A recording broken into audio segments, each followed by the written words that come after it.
Hi everyone, my name's Walkabout-Wally and I'm an alcoholic. I've been an alcoholic basically all my life. It's part and parcel of the disease. They say you're born with it, we can inherit it, but I think I was born with it. And but now I'm recovering. I'm not cured, but I'm recovering. This is going to be my story, basically. I'm like to say, I'm 18 years sober, and I drank for 24 years.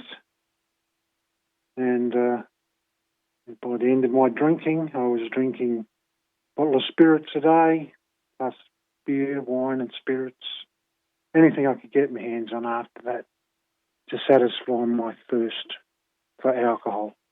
And then, which was immense, because I always said that I could drink anyone under the table, which I did. And I had hollow legs. I'd fill one leg up and then start on the other. And normally I'd drink everyone else under the table. And I have never suffered greatly from alcohol. Very rarely ever had a hangover. And I've never had a blackout, which you may have heard of in around the place where you can't remember what you did the night before. I always remember. I remember everything. And basically that's my story. But the only times I do not recall are the times I've been in hospital. And that's for different reasons. But my first major adventure was when I hit my rock bottom, age 42. And I wound up in the Royal Adelaide Hospital. And my best friend tried to kill me. My best friend was alcohol. And it put me there, and it tried to kill me in lots of different ways. I had no idea it was there, and we're coming. But I was to still suffer on bits and pieces of that, of past experiences. But that's me and part of my story. And I spent a month in the Royal Adelaide Hospital, and I left the Royal Adelaide Hospital with only one thing: a title on my medical card saying alcoholic. And to me, I would said that's not me. I'll prove them wrong. And even though my body was shot in my liver as well. But I said, all right, I'll put myself into a rehab and fix myself up. And I was self-employed at the time and had a business, but I had to get myself well first. So I decided I'd put myself into a rehab and learn how to drink properly. Now, and then that will solve all my problems and life will continue. But luckily enough for me, this rehab that I put myself into was an AA-oriented rehab. And again, lucky for me, I met two counsellors, both reformed alcoholics, members of AA. They asked me if I knew why I was here. And I told them. They say I'm an alcoholic. And I said to them I was here to prove them wrong and learn how to drink properly. And again, maybe a smile on their faces. I can't remember too long ago. But the first thing they said to me gave me a bit of advice, which I learnt is an AA saying. They said to me, take the cotton wool out of your ears, put it in your mouth, sit down, and listen to the similarities and not the differences. And that saying stays with me still today. Now, and then alcoholism is a disease. Not everyone gets it, but the only cure is abstinence forever from alcohol. I thought that was impossible because me and alcohol were the best of friends. It helped me to every aspect of my life, and that was wrong because the problems had already started before I'd given up drinking. Bad health, or now bad health. I had to close my business down, and the loss of everything, brand new 4-wheel drive and a good income and everything else. Next thing to go was the wife. The wife divorced me and took everything, including my 2 daughters. Now, lying in a rehab or staying in a rehab, I was there for a month or so, a bit longer, 6 weeks maybe, and learning that I was, I've caused a lot of problems here, and how am I going to fix it? So I had to get myself out of rehab, had to find myself somewhere else to live.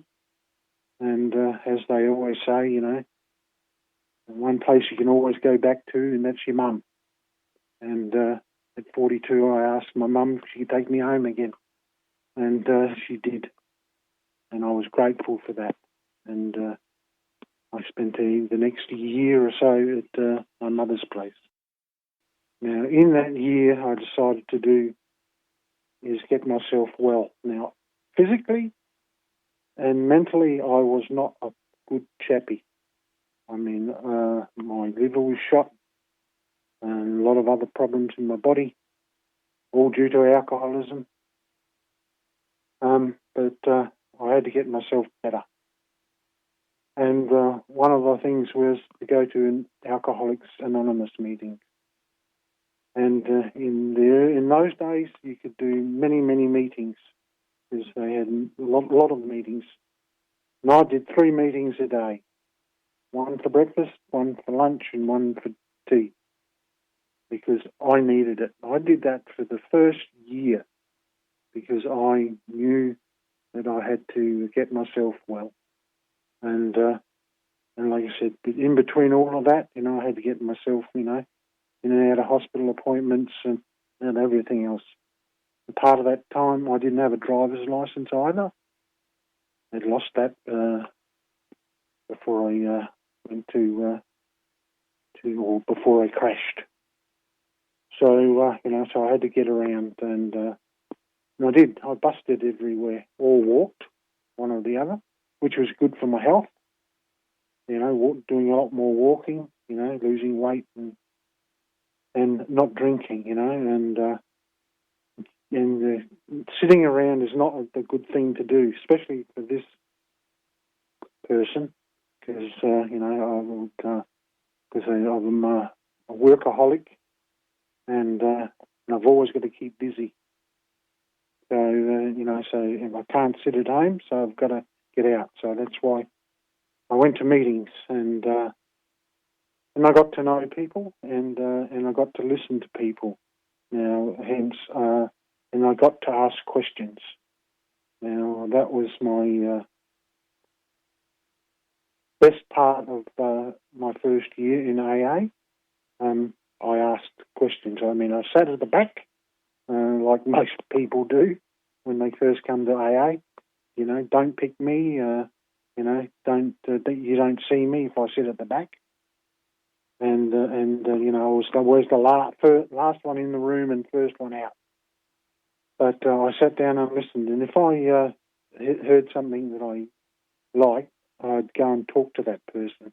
Now, in AA meetings, everyone's willing to give you a helping hand and let them know and all you can do is ask them, you know, how they got over their problem, and they can tell you, and and you can listen to them, and you can do as they tell you, and or it might not be for you.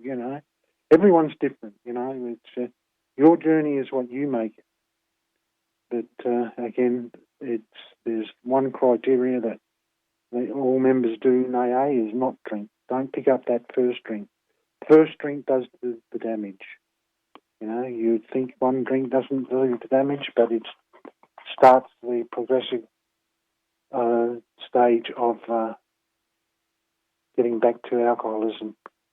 And in my case, I was lucky because I'm pig-headed, and that I decided I'd work hard and try and get back a few things in my life that I'd lost. And the most important things were my two daughters. And they wouldn't speak to me in the first year. And my first Christmas, they nearly drove me to drink, but I didn't drink. But that was the only time in my career that I thought about picking up a drink, drowning my sorrows, as they say. But I never did, because they'd win, I'd lose. And so I didn't drink. Never have. Never picked up a drink in 18 years. I mean, it's not easy, mind you. I mean, a lot of people bust because, they have to have that one drink, which leads to the second, which leads to the third, and so on. So it's part and parcel of it. But as long as if you keep coming back to AA, if AA doesn't get you, you'll get AA. And that's what, these are the things that you learn in when you go to all these meetings. When you do meetings now. I still religiously do 3 meetings a week.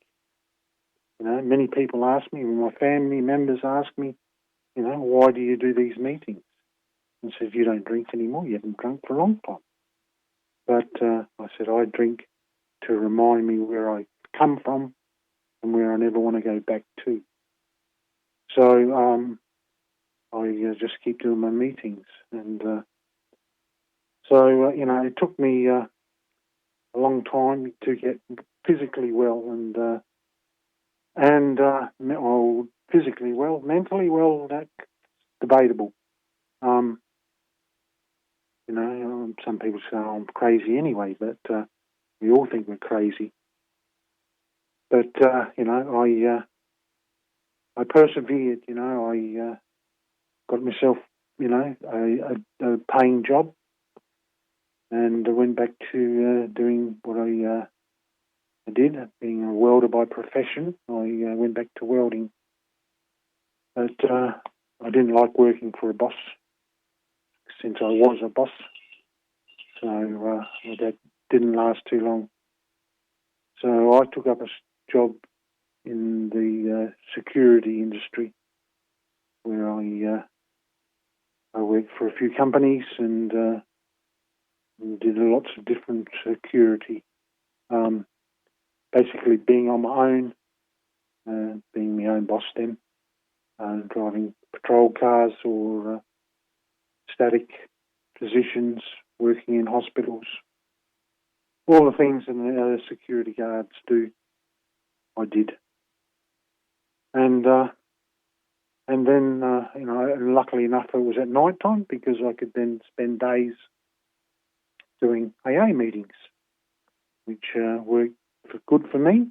Doesn't work good for everybody because most people work during the day. I work during the night.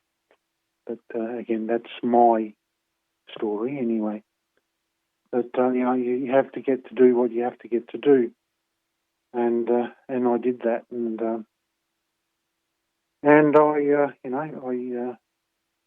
I started making my amends. As in AA, you have to get yourself a sponsor, and read the big book, and do the steps, and one of the steps is that you have to make amends. And on top of my list was my two daughters, and they wouldn't see me face to face. So I had to write a letter, and then they'd see me face to face, and we had a good chit chat, and this, that, and the other. And this was after 3 years maybe.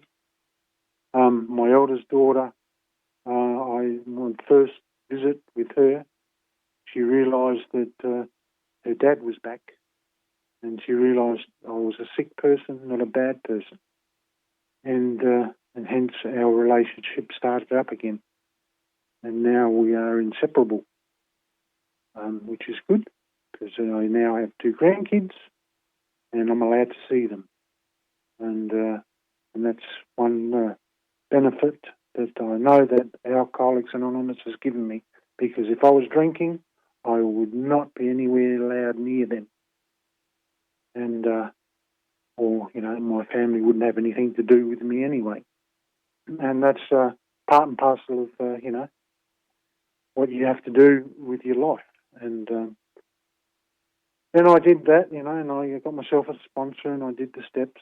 I've actually done the steps twice, and I thought I did it properly the first time, but had to do them again to do it even better.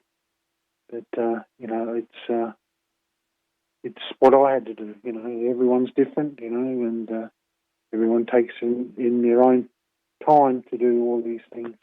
I do lots and lots of meetings around Adelaide, but hence the name Walkabout-Wally has come about, because after about 9 years of sobriety, I decided I'd go and do a few AA events and stuff around the country, and to get out of the city. And, and so I had plenty of free time being security, because it's come winter time, the security industry closes down, so I didn't get much work. But where it's cold and wet here in Adelaide, it's nice and sunny elsewhere in other places in Australia. So that's where I would go. And I could be found anywhere in Australia doing AA meetings. And one year I caught up with a few members and caught up with them in Perth, top of Western Australia, in the Northern Territory, and then round up in Queensland. And these people kept on, all these people kept on running into me, and they said, "Well, what are you?"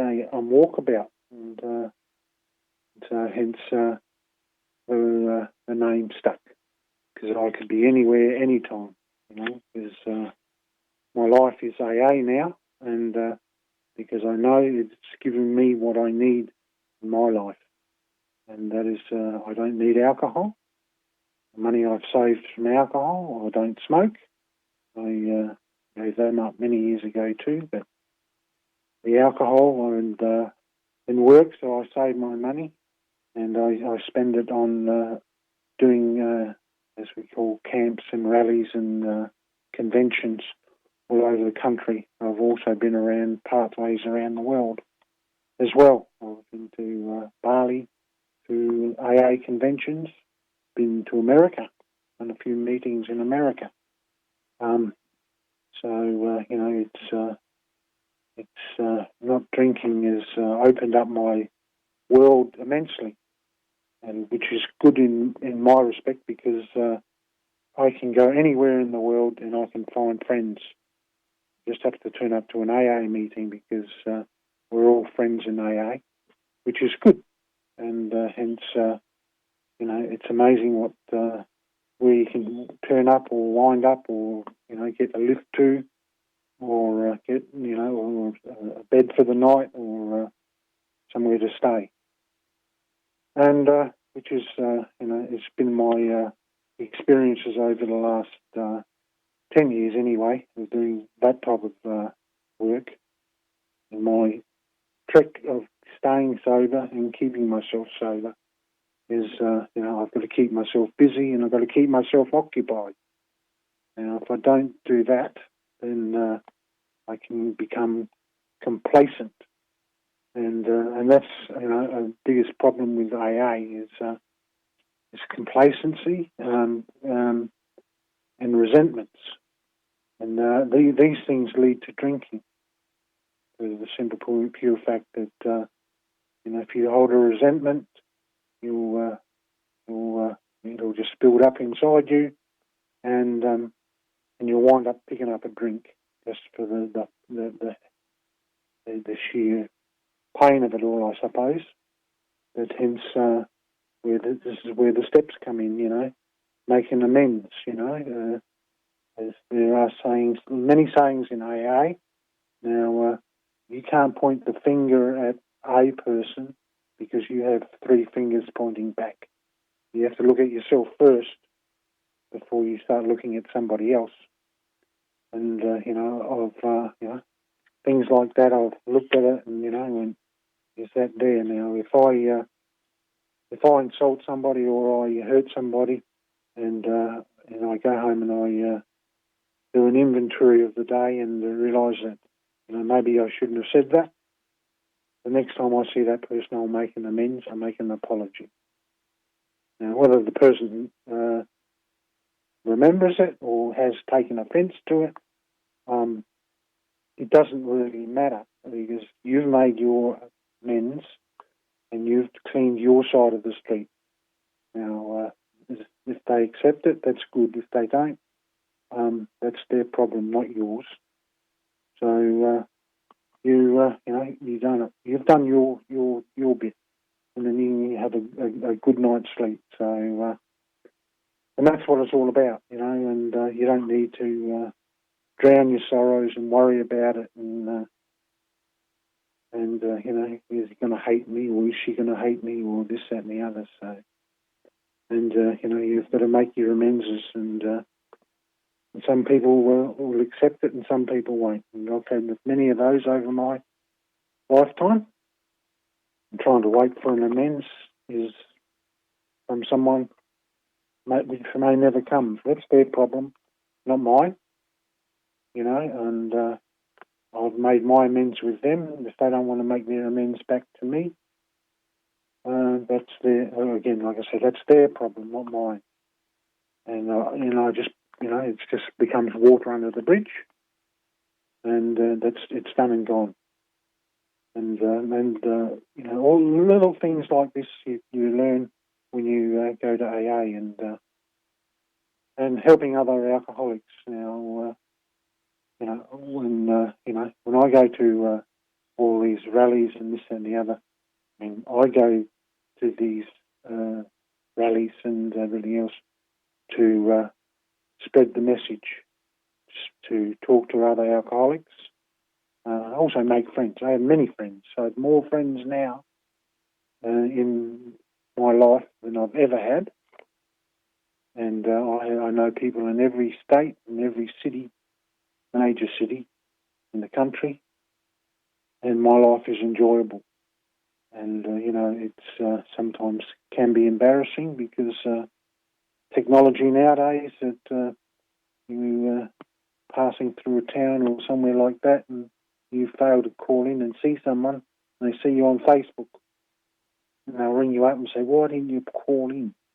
But you can't go and see everybody. You can't do everything, but we're still friends. But life goes on. And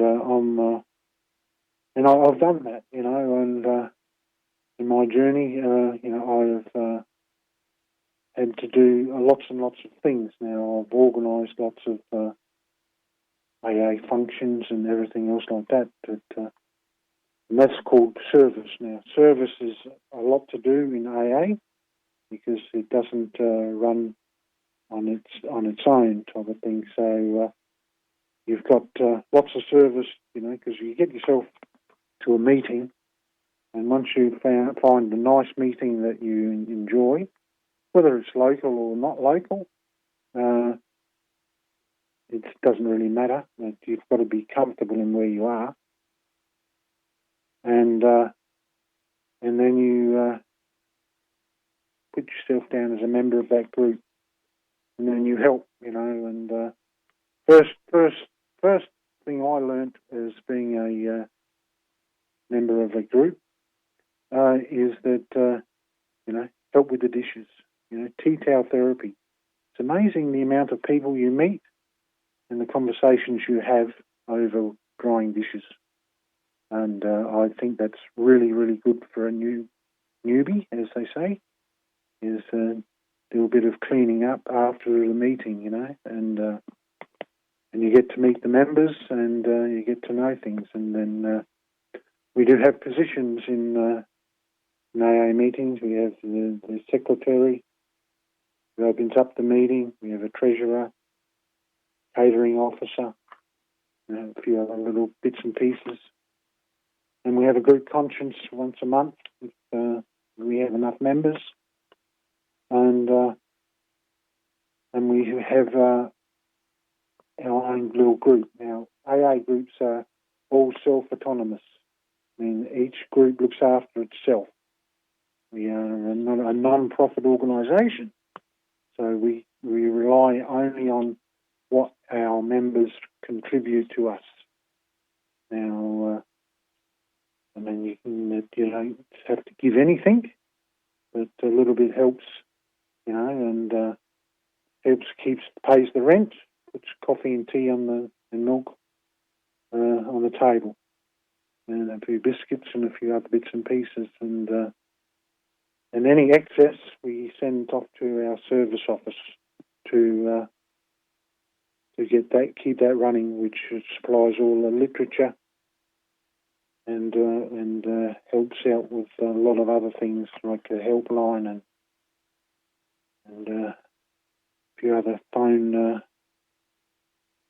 things, and now the internet and everything else. But again, it all just stems on the fellowship, and the fellowship has grown and grown and grown. I've seen it grow, and I've seen it shrink a little bit, and I've seen lots of people come in the doors, and I've seen a lot of people not come back. And I always wonder, I take lots of numbers, always available to speak to or talk to, and but life goes on. Everyone's not going to say that they're an alcoholic, and or then they may just go out and drink again and realise that alcohol is a poison, and eventually it's going to kill you. One way or the other, it'll kill you. So, talking from being down that end of the spectrum, I don't ever want to go back to that. I have enough other mental and physical problems to get over with the rest of my body, let alone having to put alcohol back into it again to cause more problems. We have local meetings for the full week in the local area. Monday is Gala meeting at 8 o'clock. Tuesday is Elizabeth East at 8 o'clock. Wednesday is Elizabeth East at 8 o'clock. Thursday is Two Wells at 8 o'clock. And Friday is Salisbury at 8 o'clock. There's a meeting at Deveron Park at 12 o'clock. And on Sunday there's a meeting in Salisbury at 7 o'clock. And many other meetings in the area. For details of your local meetings, please phone 1300 22 2222. And once again, if anyone you know is struggling with alcohol issues, please call Alcoholics Anonymous on 1300 22 2222 or check out their website on aa.org.au.